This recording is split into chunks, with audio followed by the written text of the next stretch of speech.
पूर्व काल की बात है। पृथ्वी लोक पर महामुनि मृकंडू अपनी भार्या मरुद्वती के साथ अपने आश्रम पर निवास कर रहे थे। अनेक वर्षों तक उन्हें कोई संतान नहीं हुई, तो उनकी पत्नी ने उनके सामने पुत्र प्राप्ति की इच्छा प्रकट की। अपनी पत्नी की इच्छा को पूर्ण करने के लिए मुनि मृकंडू ने अपनी पत्नी के साथ मिलकर भगवान शंकर की घोर तपस्या करने लगे।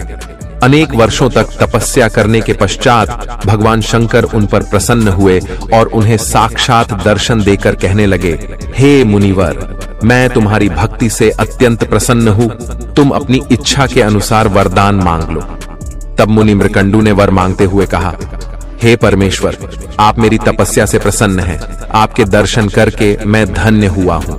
हे प्रभु, अब तक मुझे कोई संतान नहीं हुई है, इसीलिए मैं पुत्र प्राप्ति की कामना करता हूं, कृपया आप मुझे पुत्र प्रदान कीजिए। तब भगवान शंकर बोले, हे मुनिवर, क्या तुम उत्तम गुणों से हीन चिरंजीवी पुत्र चाहते हो या केवल 16 वर्ष की आयु वाला एक गुणवान एवं सर्वज्ञ पुत्र पाने की इच्छा रखते हो? भगवान शंकर के इस प्रकार से पूछने पर धर्मात्मा मृकंडू ने कहा, हे जगदीश्वर, मैं गुणहीन पुत्र नहीं चाहता, उसकी आयु छोटी ही क्यों ना हो, किंतु वह गुणवान और सर्वज्ञ होना चाहिए। इसीलिए आप मुझे 16 वर्ष की आयु वाला गुणवान पुत्र ही प्रदान कीजिए। फिर भगवान शंकर बोले, हे मुनिवर, ठीक है, तो मैं तुम्हें यह वरदान देता हूं कि तुम्हें 16 वर्ष की आयु वाला एक पुत्र होगा, जो परम धार्मिक, सर्वज्ञ, गुणवान, यशस्वी और ज्ञान का समुद्र होगा। वह तीनों लोकों में कीर्ति प्राप्त करेगा। इस प्रकार से वरदान देकर भगवान शंकर उस स्थान से अंतर्ध्यान हो गए। भगवान शंकर से वरदान पाकर मुनि मृकंडू और उनकी पत्नी दोनों संतुष्ट हुए और आश्रम पर चले गए। फिर कुछ ही दिनों के बाद मुनि मृकंडू की पत्नी मरुद्वती गर्भवती हुई। मुनि ने विधि पूर्वक गर्भधान का संस्कार किया।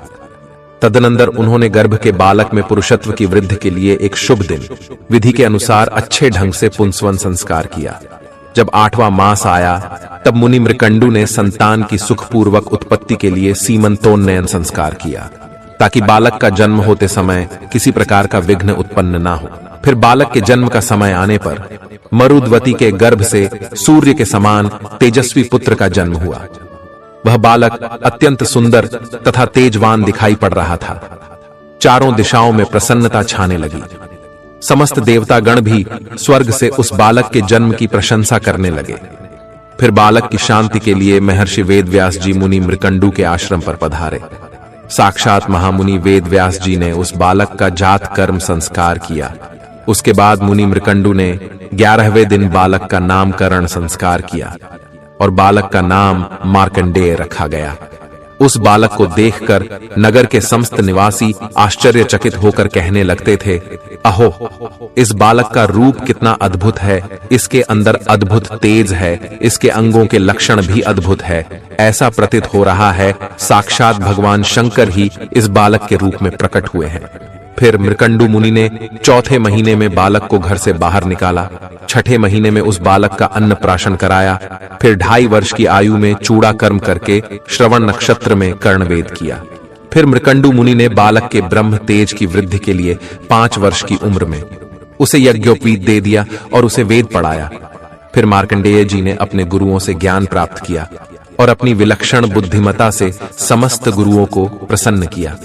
इस प्रकार से वर्ष बीतने लगे और जब मार्कंडेय जी का 16वां वर्ष प्रारंभ हुआ तो उनके पिता मृकंडू का हृदय शोक से भर गया। उनके संपूर्ण इंद्रियों में व्याकुलता छा गई। वे दुखी होकर विलाप करने लगे। अपने पिता को शोक करता हुआ देखकर मार्कंडेय ने अपने पिता से उनके शोक का कारण पूछा। तब मुनि मृकंडू ने मार्कंडेय जी से कहा, हे पुत्र, भगवान शंकर ने तुम्हें केवल 16 वर्ष तक की ही आयु प्रदान की है।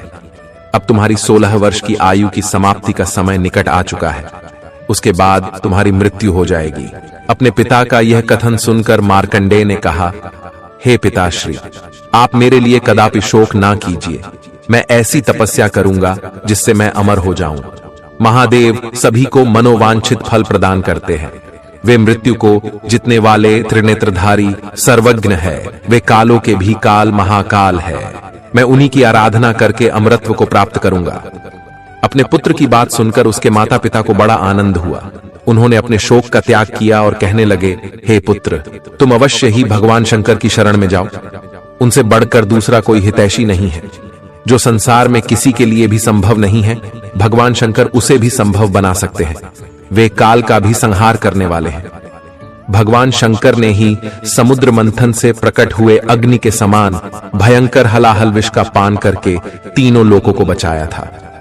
इसीलिए हे पुत्र, तुम भगवान शिव की ही शरण में जाओ, वे ही तुम्हारा कल्याण करेंगे। इस प्रकार से अपने माता पिता की आज्ञा पाकर मार्कंडेय जी दक्षिण दिशा में समुद्र के तट पर चले गए और वहां पर विधि पूर्वक अपने ही नाम से एक शिवलिंग स्थापित किया। वे तीनों समय स्नान करके भगवान शिव की पूजा करते और स्तोत्र का पठन करते थे। इस प्रकार से पूजा करते हुए उन्हें अनेक दिन बीत गए और फिर उनकी आयु का अंतिम दिन आ गया। उन्हें 16 वर्ष पूर्ण हो गए।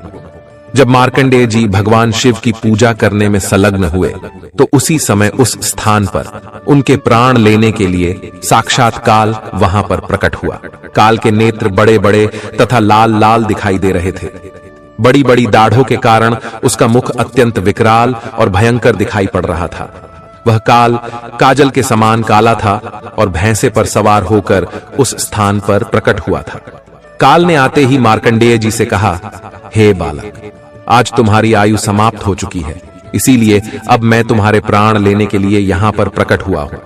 उस काल को अपने सामने खड़ा देखकर मार्कंडेय जी को जरा सा भी भय नहीं लगा और वे उस काल से कहने लगे, हे महामते काल, मैं जानता हूं कि आज मेरा अंतिम दिन है, किंतु मैं जब तक भगवान शिव के मृत्युंजय नामक मंत्र का पाठ पूरा न कर लूं तब तक मेरी प्रतीक्षा करो।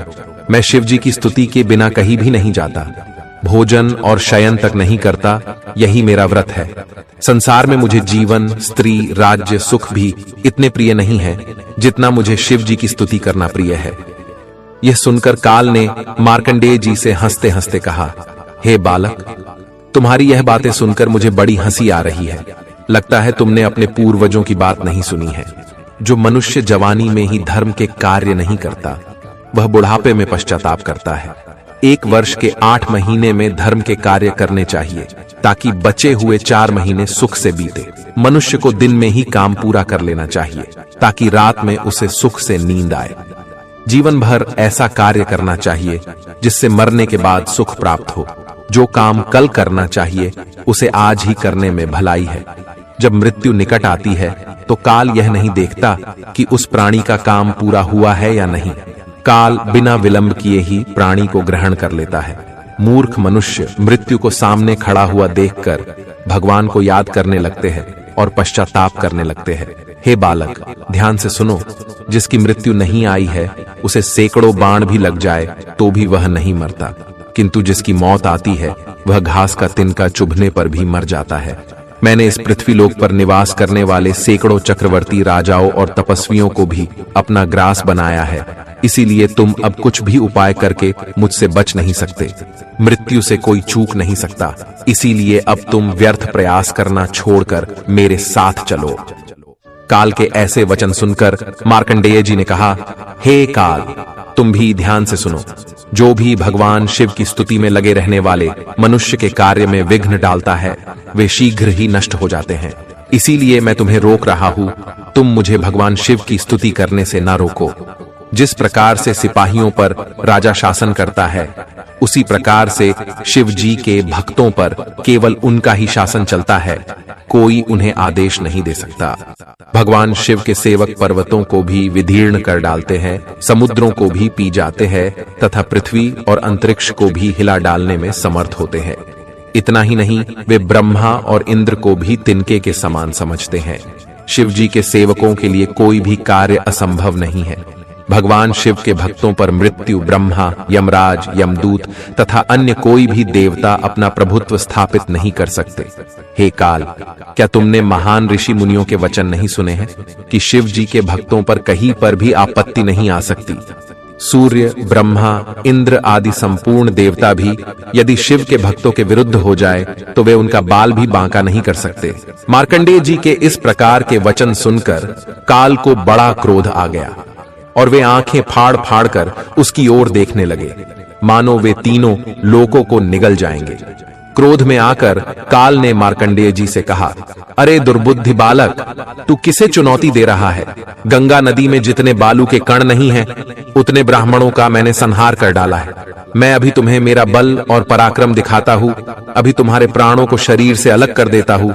तुम इस समय जिनका सेवक होने का नाटक कर रहे हो, देखते हैं वे महादेव भी तुम्हारी रक्षा कर सकते हैं या नहीं। इस प्रकार से गर्जना करते हुए उस काल ने विकराल रूप धारण करके मार्कंडेय जी के प्राण लेने के लिए आगे बढ़ा। उतने में भी भगवान शिव उस शिवलिंग से प्रकट हो गए। भगवान शंकर का रूप अकल्पनीय था। लंबी लंबी जटाएं, मस्तक पर चंद्रमा, गले में भयंकर वासुकी नाग, हाथ में त्रिशूल लिए शिव जी मेघ के समान प्रचंड गर्जना करते हुए काल के सामने प्रकट हुए और उन्होंने उसकी छाती में लात मारी। लात मारते ही काल पीछे हो गए और भयभीत होकर खड़ा रहा। भगवान शंकर को देखकर मार्कंडेय जी ने उनकी स्तुति करना आरंभ कर दिया। भगवान शिव के उस भयंकर रूप को देखकर काल भयभीत होकर भगवान शंकर से क्षमा याचना करने लगा और वहां से भाग खड़ा हुआ। फिर मार्कंडेय जी की स्तुति से प्रसन्न होकर भगवान शिव ने उन्हें अनेक कल्पों तक जीवित रहने की आयु प्रदान की और वे उस स्थान से अंतर्ध्यान हो गए। भगवान शिव से वरदान पाकर महामुनि मार्कंडेय जी अपने आश्रम पर लौट गए और अपने माता पिता को प्रणाम करके उन्हें सारा वृत्तांत सुना दिया। मार्कंडेय जी ने अनेक कल्पों तक पृथ्वीलोक पर वास किया। उन्होंने अनेकों बार प्रलय को अपनी आंखों से देखा है। जो भी भगवान शिव की आराधना करता है उसे काल छू भी नहीं सकता। मुनि वशिष्ठ कहने लगे, हे राजन, मैंने आपको मार्कंडेय जी के जन्म का वृतांत सुना दिया है। जो भी मनुष्य मार्कंडेय जी के जन्म की इस कथा को सुनता है उसके कोटि कोटि पाप भस्म हो जाते हैं और उसका मृत्यु का भय भी नष्ट हो जाता है। शिव जी उसकी सदैव रक्षा करते हैं। तो दोस्तों, इस प्रकार से मार्कंडेय जी ने शिव जी भक्ति करके मृत्यु को भी परास्त कर दिया। आपको यह कथा कैसी लगी कमेंट करके जरूर बताएं।